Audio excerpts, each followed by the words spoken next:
Hey guys, I'm Jody Blackwelder. This is Outdoor Crusade, and today we have Captain Sergio. I actually practiced that name a few times before I got started. It still sounded country. I can't help that.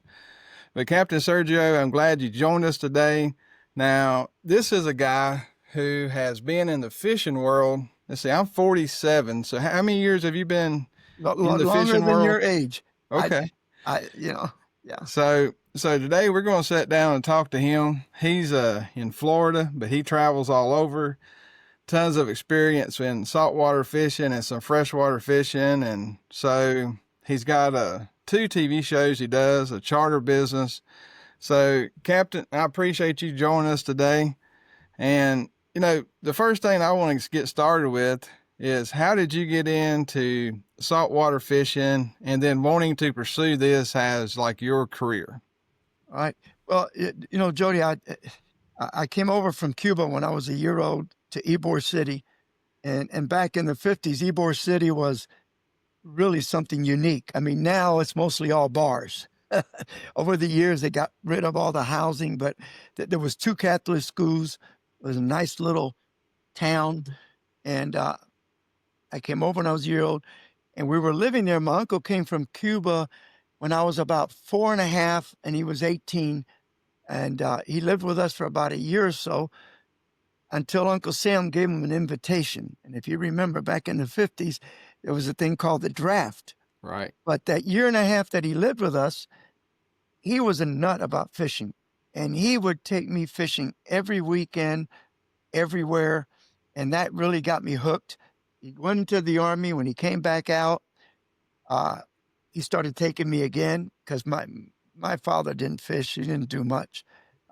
He was the old time guy. He just laid back. But my uncle was just a nut. And let me tell you, I did things with him that if you know about Florida, if you know about like Boca Grande Pass, and if you never heard of it, Boca Grande Pass is called the tarpon capital of the world. Oh, In tarpon season, it could be 70 boats in this pass catching tarpon. I mean, it's a big, big thing from about late April through about late July. The Boca Grande area is just unbelievable. Well, back in the 50s, there was an old phosphate dock that went into the pass. And the big ships would anchor at the end and bring in, load up with phosphate and stuff like that off the island. But the current was real strong. And the tide and the fishing though has always been fantastic. And as a little kid, I couldn't figure this out because here you are, you're 5 years old, and we would go in the summer. We would leave Friday night, and there was no bridges going to Boca Grande in the 50s, early 60s. You had to get a ferry boat, and the last ferry boat was Friday night at 9 o'clock. The next one was 9 o'clock on Saturday morning.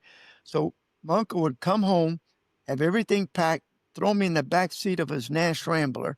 They would pull the back seat out, put two 20-gallon garbage cans full of flake ice.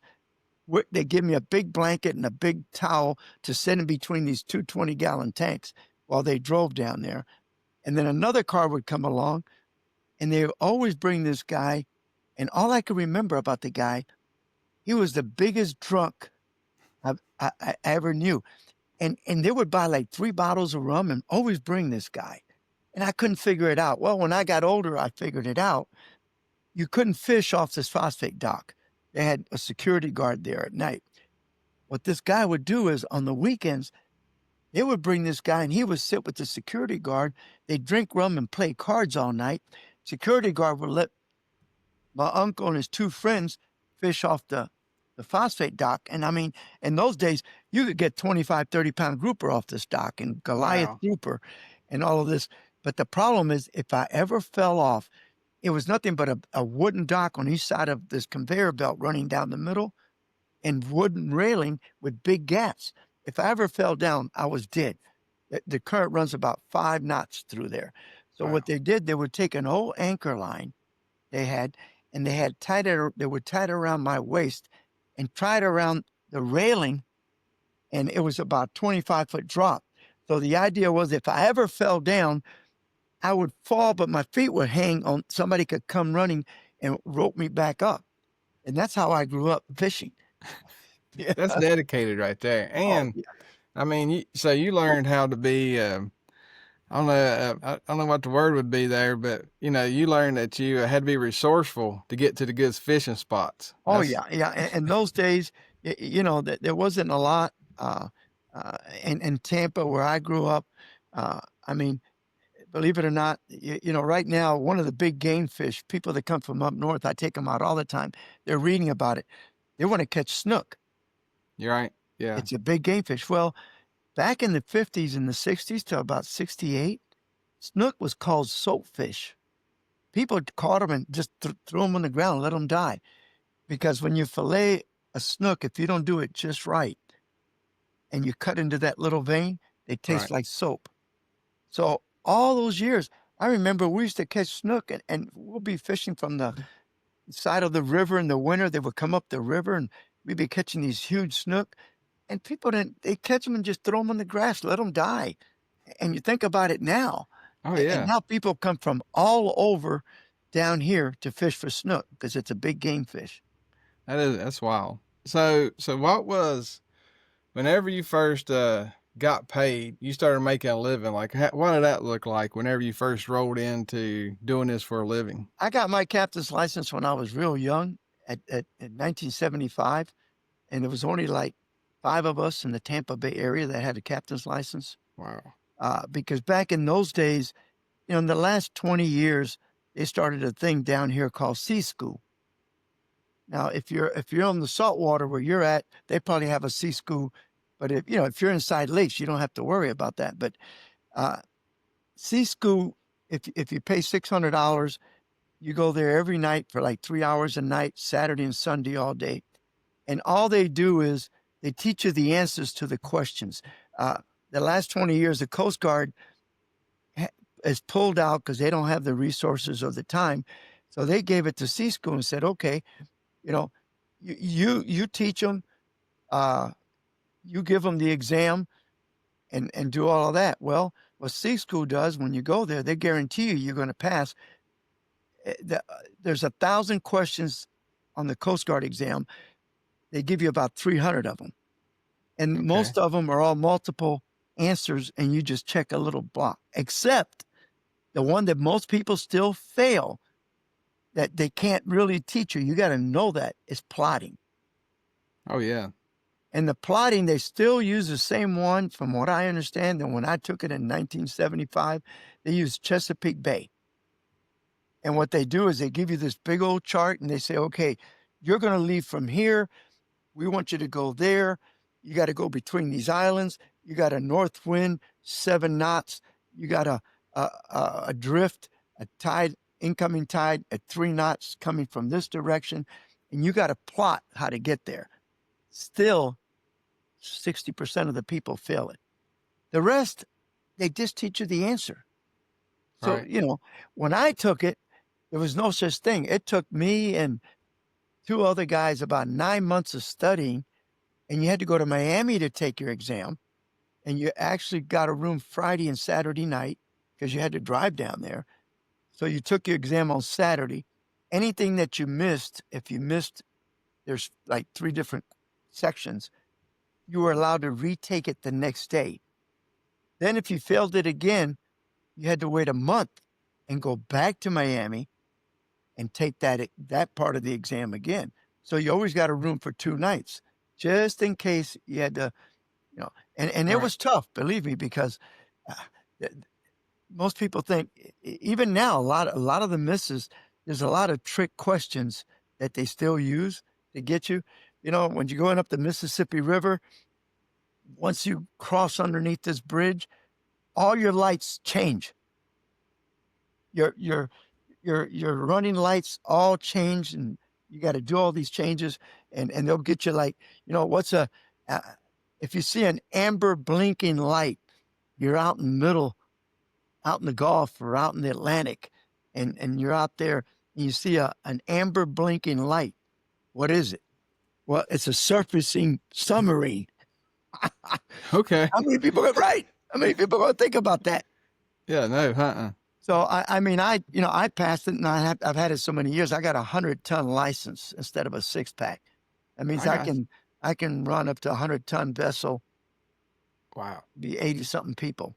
All You right, know, so like say with how he well, it sounds like it definitely is not what you had go through. So like what one, how much competition is it now as far as boat captains and like getting charter boats, and then what kind of quality is it like if someone up in the country, they're coming to Florida, they're going to hire a charter. Like, what's the chances of them actually having a very bad experience because of how they do it now? well, to give you an idea, in the Tampa Bay area, I'm talking about Tampa, St. Pete, Clearwater, and Tarpon Springs. Okay, that's the metro.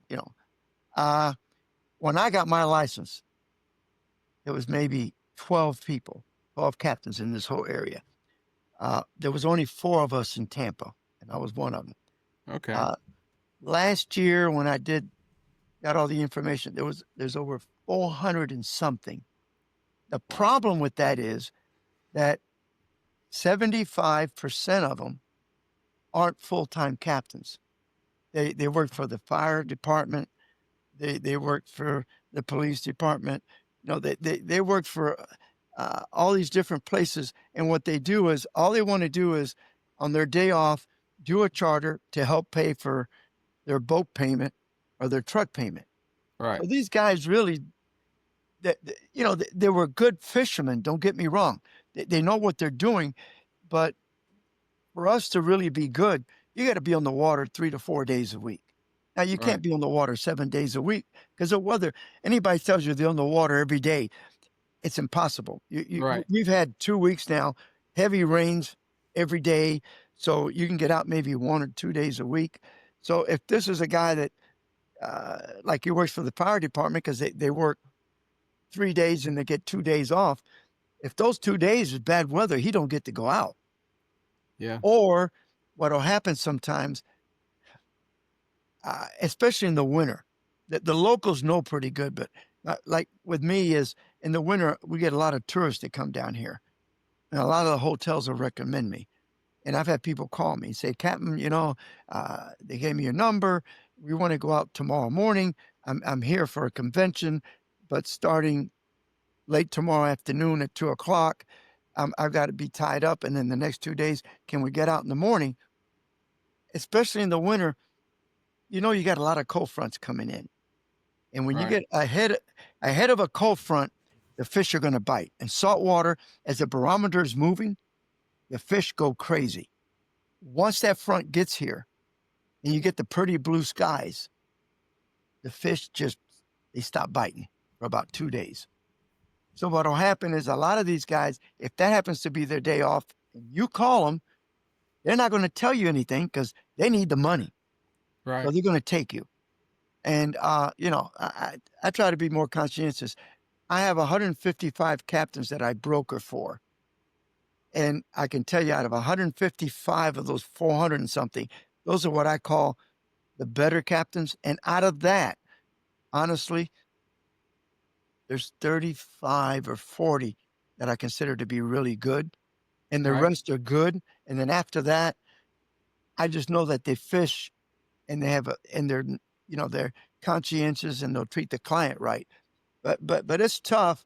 I mean, I've had many a times I have people call me, and especially there's one of the big hotels down here. It's called the Vinoy, and I do a lot with the downtown hotel. And I had one guy I remember a couple of years ago. Uh, he had called me, and he wanted to go out, and I said, "Sir," I said, "I'm gonna be honest with you. We got a cold front rolling in this afternoon." I said, "And tomorrow for the next 2 days, the fishing is going to be terrible, and it's going to be real windy. I can't take you out. Uh, I won't."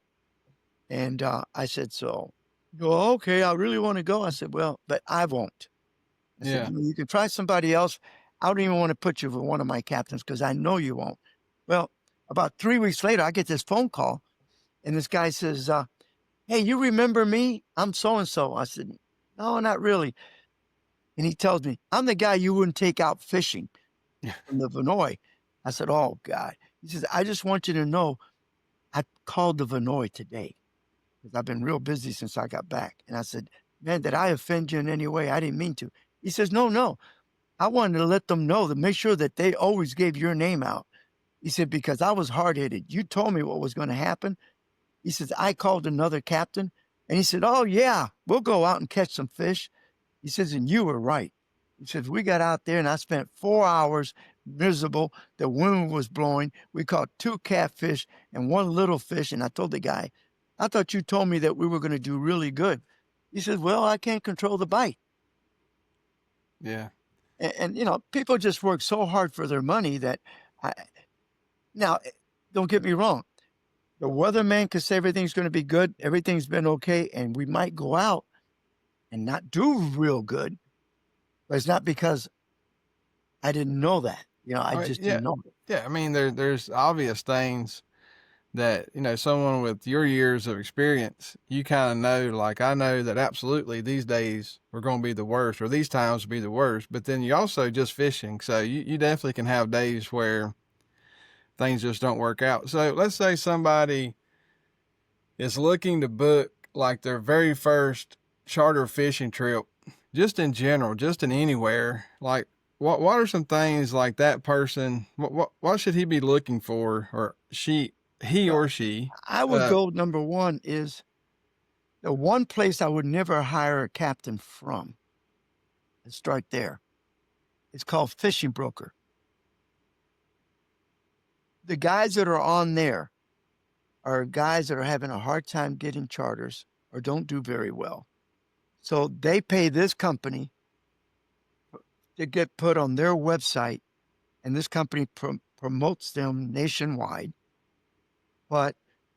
And they have to cut their rates and have to give them like a 20 to 25% commission to do this. Well, if you got to do that, you got a problem.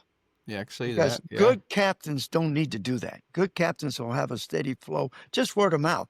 But most of mine is, somebody really enjoys going out with me and they go back up north or wherever it is they go. They'll tell their friends, hey, if you ever go to Florida, call Captain Sergio. Man, I went out with him. And this is where, but Fishing Broker is one. Number two is go to the guy's website and look at his website and look what kind of boat he's running and this stuff. If you're not from down here, you're a tourist. It's like me. If I went to some lake to fish with a captain, I don't know anything about freshwater fish. I don't know anything about a lake. I got no idea.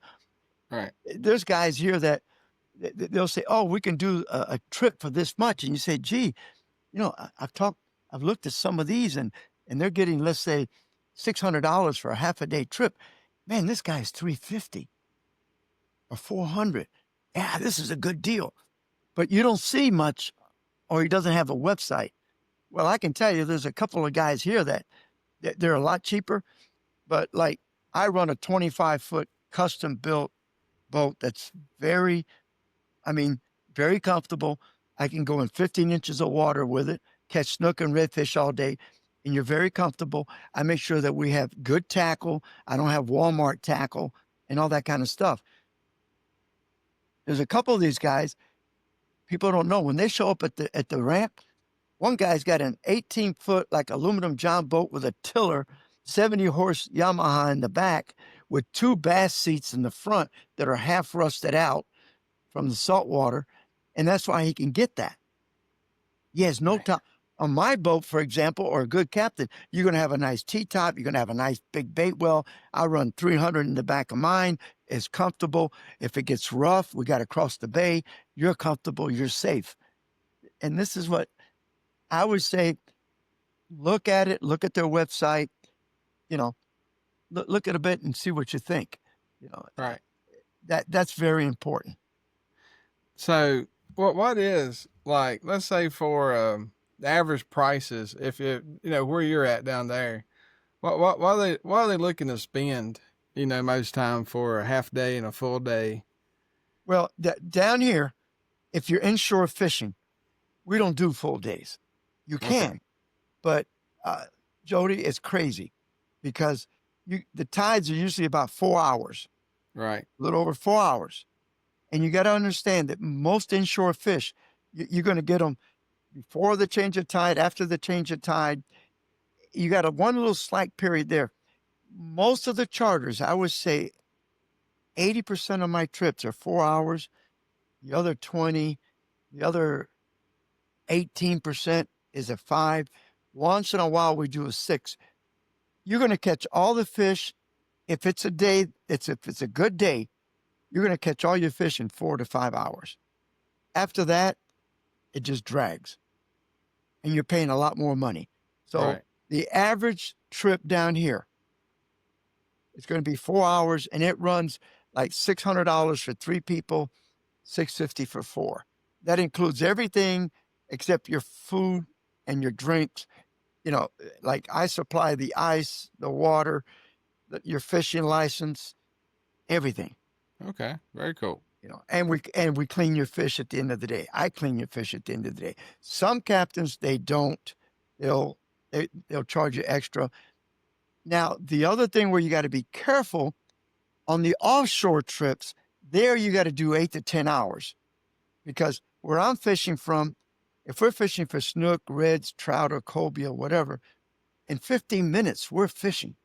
Right. So you don't have an hour to get there. So if you think about it, on a 4-hour trip, you're putting in 3.5 hours of fishing.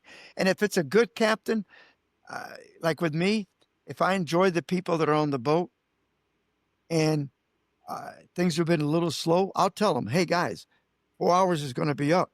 But if you want to stay, let's stay another hour or so, but I'm fishing. So from Right. now on, you bait your hook, but yet it's for free. And then, we'll stay out another hour or two because I want to fish and I'm enjoying it. Offshore, you got to run an hour, hour and a half to get to the fishing spot. So if you don't do an 8-hour trip, you're not going to get enough time on the water. Right. But the trick that everybody's been doing, because, with gasoline and the cost of boats going up and everything else, in order to keep the cost down, you'll see a lot of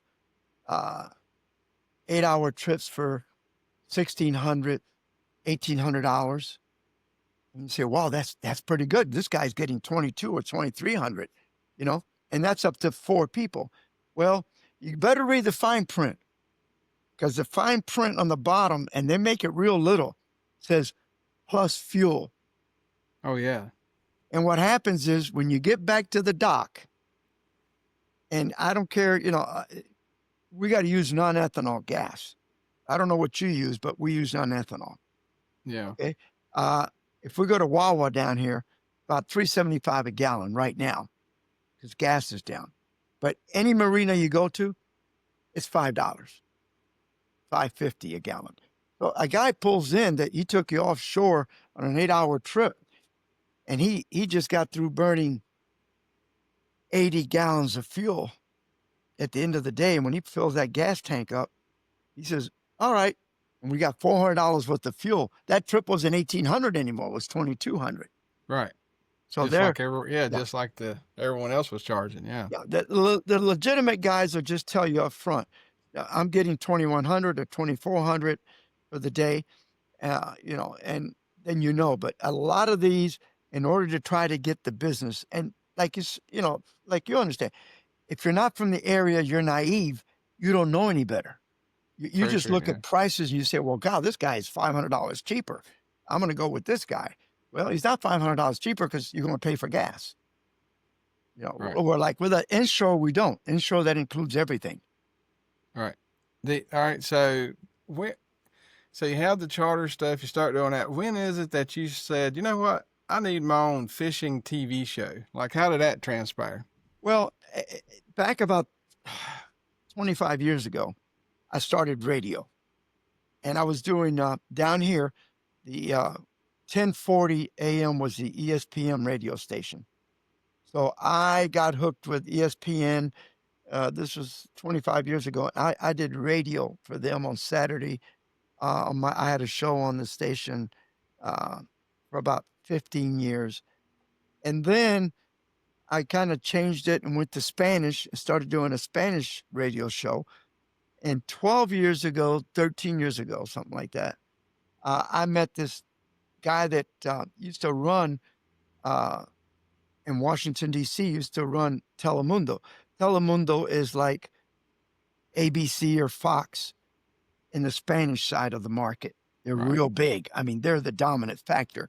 And he was running everything for Telemundo in Washington, D.C., and he wanted to semi retire. So he moved to Tampa and he was working like 2 days a week helping Telemundo down here. And that's where I was doing my Spanish radio show. And he got to talking to me. He said, "Hey, you know what? I, I like to make a little extra income. I'm semi retired. And why don't we do a Spanish TV show?" So we did. And I got hooked up. We got hooked up with Direct TV, and we were in Puerto Rico and all the U.S. with Direct TV with two of the stations. And I did that till about 2.5 years ago. And you just get tired of doing something. Right. So and a lot of my sponsors that I had said, "Hey, let's do an American show." So I started Fishing Adventures Florida, and then that started growing real quick. So I started doing Captain Sergio's Fishing Chronicles, and I also was teaching school for the last 20 something years for Hillsborough County, and for myself, Fishing 101 at night, and then on the weekends. So I started another TV show about 6 months ago called Captain Sergio's. You know, it's just the fishing part, and that's an educational channel where we don't have any no no advertisers, no nothing. It's strictly like I just did one on grouper fishing in Tampa Bay, and I teach people how to rig the right tackle to use. And what you see here is if I move the camera around, I got a 450 square foot studio that I'm in that I built Mhm. next to my house. And I mean, I'll show you. It'll look like a tackle store. I don't know if you can see this. Let Look me know. here. Do you see that? Oh wow, yeah. All that? All right. Look behind me. There's 80 something fishing rods, brand new rods and reels behind me. I And see if you that. look here, you see another 20 something brand new rods and reel in boxes. So this is my studio. I've got everything. I got special lighting, and I create the that one here. That's the one that I do here for educational purpose. So with that one, then you can go and just demonstrate pretty much everything that you do as far as for your customers and all your years of chartering, and that way someone can be going out with a 40 years of experience. Yeah, it's like I did one on tides and so lunar. Now I presume you're a hunter, right?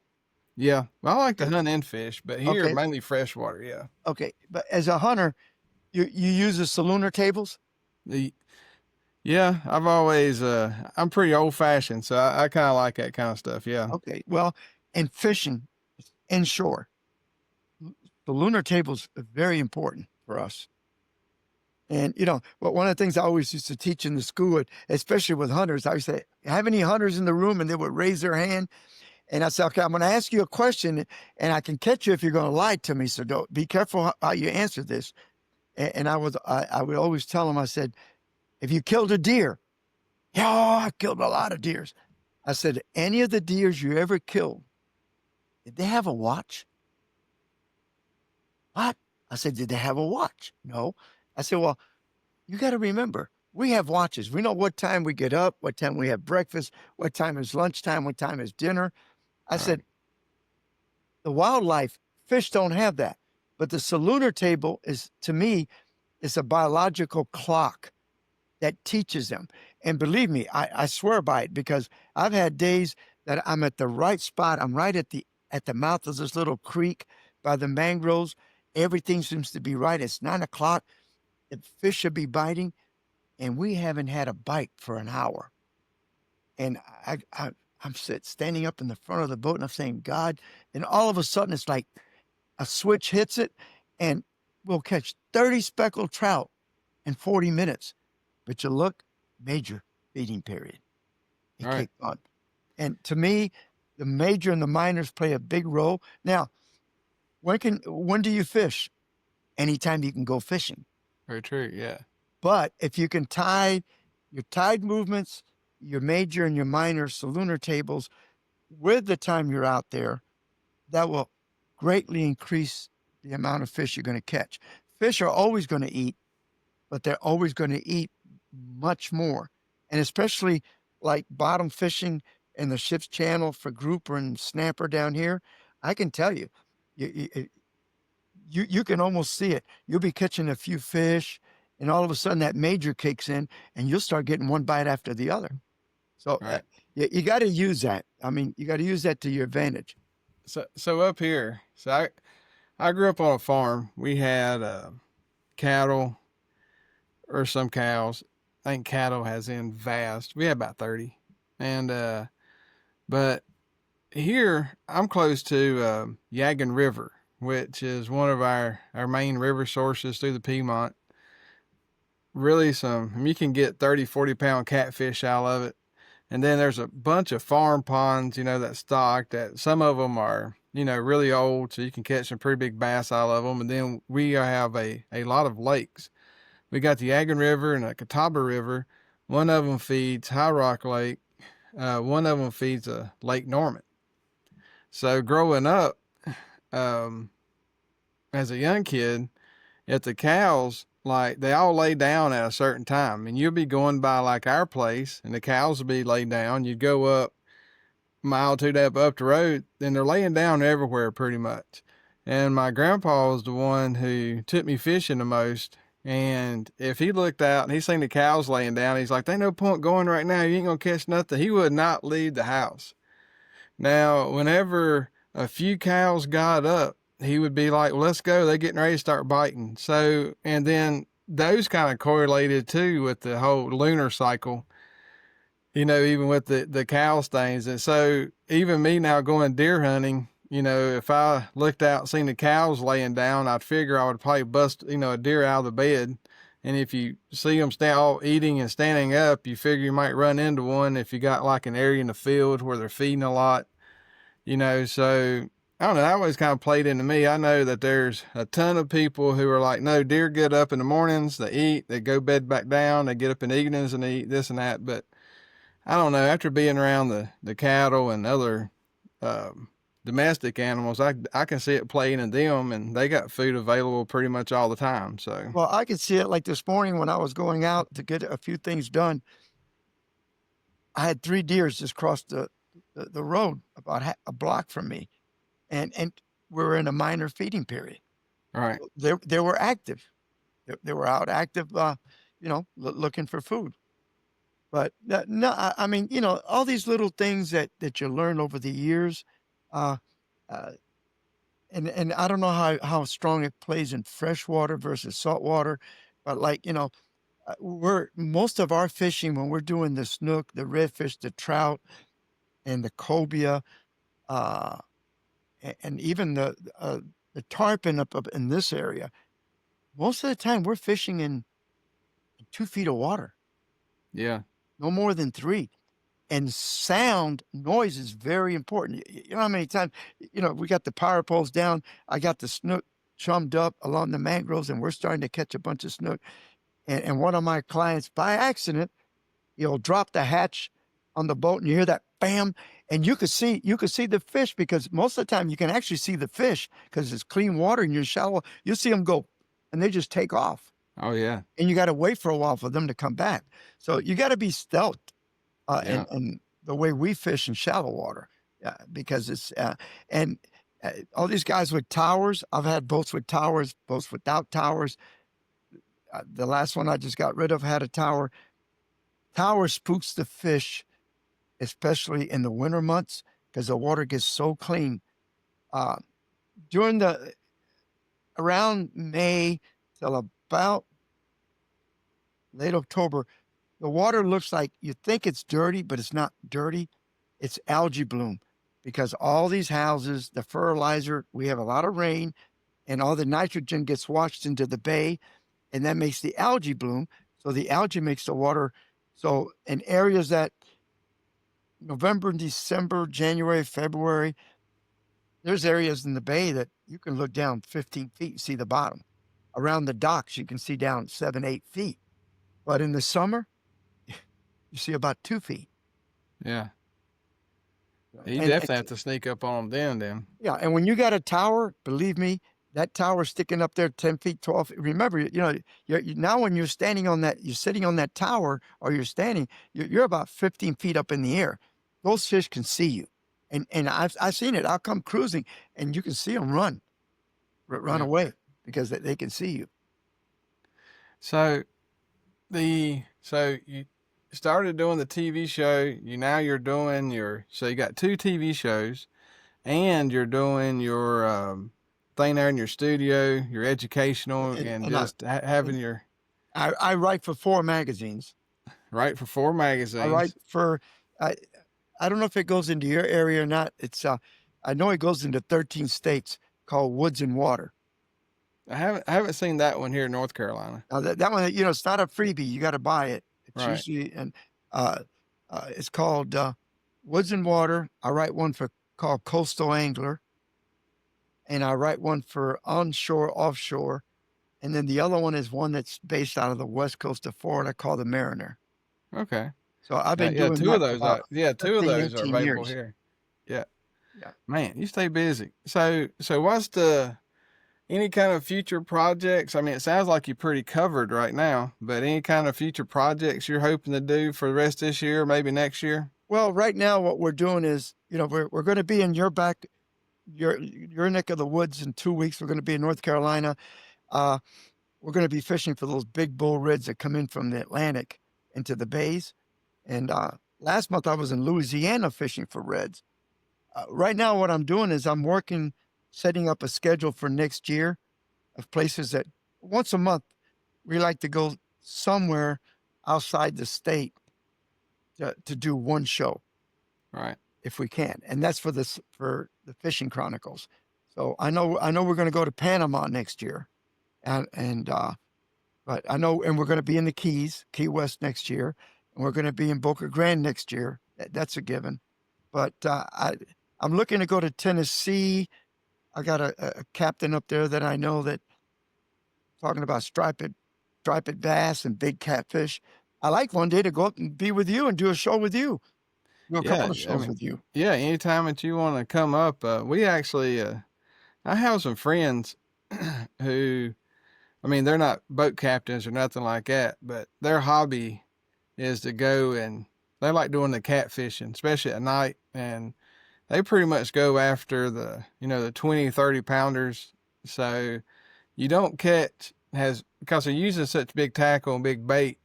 You don't catch a lot as far as, catfish goes. If you just went catfishing, some nights you can get a couple of buckets full, but this right here is just more fewer bites, but the ones you get are pretty crazy. They got some that's about as big as a person. So yeah, I could reach out to him maybe and Yeah, see I if we mean, get something worked out next year. what I try to do is, if once I talk to somebody and they tell me, look, Sergio, a good time for me and a good time to catch some fish up here would be, let's say, January. Then what I try to do is, okay, tell me some of the places that are close to you, whether they're, like a hotel or something, a chain or something. And then we contact them. And usually what we do with them is we tell them, look, we'll give you $3,000 worth of free advertising if you give us a place to stay at your place, because then we'll use you as a home base. Right. And that'll be on the 2 or 3 shows. Because when I go somewhere, I don't want to do one show. It's Right. like we're good. We try to do a minimum of 2 when I go up to North Carolina. If we can do 3, we'll do 3. We're going to be 3 days up there, 3 full days. And you always got to do that in case you have one day of bad weather or one day of Oh yeah. slow. But like this year, we did really good. Went to Louisiana, and all 3 days we just tore them up. So we have 3 good shows. So that means next year we'll have one show in January. We're going to have one in March and one in May from Louisiana. that we're going to be able to air. And they're all going to be a little different. We fish different spots, different techniques, and everything else. So, yeah. Yes, sir. It don't have to be a captain. I mean, it's somebody that just likes to fish. We rather do with somebody that loves to fish than a captain, honestly. But most of the time, a lot of people are shy of they're camera shy or whatever. Right. Well, I'll see. I'll reach out, and of course, me and you going to stay in contact. Oh yeah. So, yeah. Well, I appreciate you taking time out of your day and coming on board with us and sitting down talking with us and sharing kind of your life story and what you have going on. Yeah, not a problem, And if anybody's going to come down and they got any questions, hey, they can email me, they can contact me, and Oh yeah. Yeah, we're gonna have all your contact information will be attached with this episode. So if you're listening to this episode and you want to get a hold of Captain here and you're gonna, any kind of advice or maybe booking if you're gonna go to Florida, all of his links we're going to have attached to the details of the episode, and we're also going to be sharing his social media. And a side note is besides Outdoor Crusade, I own Gen 7 Outdoors TV, and you can find his episodes. He just now started loading up some. I think there's 3 episodes available right now on Gen 7 Outdoors TV, and that's available on Roku and Amazon Fire Stick, free to download, no membership. Just download it and start watching. We got a lot of shows on there. Very happy to have him be a part of it, and his producer, super awesome guys. We're excited to have them. And that'll be also Gen 7 Outdoors here in another month or so will be available also on all Apple devices and Google devices and most smart TVs. But we'll be announcing that later on. Of course, you can find Outdoor Crusade. This show here will be on Gen 7. And just to let you know, Jody, I've done a little bit of freshwater, and I've caught the few times that I've gone freshwater fishing, I caught some big bass. But let me tell you why. Remember Doug Hannon? Yeah. Doug used to live 35 minutes from my house. Okay. In Lutz. I live in Wesley Chapel. He used to do my ESPN show every year with me. And the 2 times that I caught big bass, and if you ever met Doug personally, he's like Einstein. He was the smartest when it came to fishing, but when it came to something else, for him to do the radio show with me, I would have to pick him up and take him with me to the radio station because he would get lost between his house and St. Pete. But he's passed away, of course, on a spring lake, a lake that was spring fed. It was his private lake. And I remember the first time I went, he says, just call me on a Saturday. And I called him up one day and he says, yeah, Sergio. He said, wait a minute, he said, I tell you what, come over around 12:30. I'm going to give you a cold Coke. And at 1:00, you're going to catch some big bass. So I went over there, aluminum John boat with 2 old bait casters with these purple worms about this big. Sucker had this feeder in the lake. And at 1:00, that feeder started and he had them trained. I got 2 bass. I mean, over 10 pounds.